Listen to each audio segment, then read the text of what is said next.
अस्सलामुअलैकुम। हक मौजूद शिकारपुरी जनून बल्दियाती इंतखाबात के ज़रिए तब्दीली के तबल बजाने जा रही है। आज मज़ीद 3 नौजवानों ने इलेक्शन कमीशन शिकारपुर के दफ्तर से बल्दियाती इंतखाबात में हिस्सा लेने के लिए फार्म वसूल किए हैं। यानी कि गेम 1,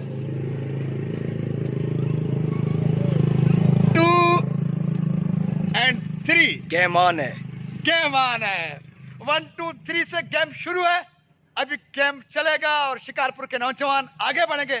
नए चेहरे, नए जज्बे, नया जोश, नया वलवला। यकीनन शिकारपुर से तब्दीली का आगाज होने जा रहा है और जो बुत हैं उनको गिराया जाएगा और शिकारपुर एक बार फिर सरसब्ज, शादाब और सिंध भर के लिए अच्छा पैगाम देगा।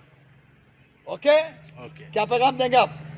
नई तब्दीली आणी आहे। शिकारपुर जे नौजवाननि में शऊर आणो आहे। बल्दियाती इलेक्शन में असांखे विक्ट्री जो निशान मथे करणो आहे। शिकारपुर शऊर जिंदाबाद।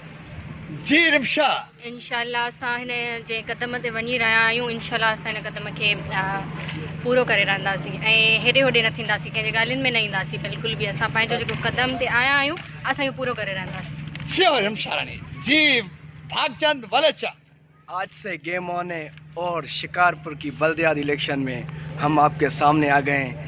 अब कोई नहीं रुकेगा, सर नहीं झुकेगा। जी सिंध। अब कोई नहीं रुकेगा, सर नहीं झुकेगा। भागचंद वलेचा, रिमशा रानी और जहांगीर मंगी। इसी तरह से पहले भी शिकारपुर के नौजवानों ने फार्म वसूल किए थे, लेकिन आज 1 2 3 से गेम ऑन है। आगे आगे देखिए होता है क्या। सिंध सलामत, साथ सलामत, पाकिस्तान जिंदाबाद।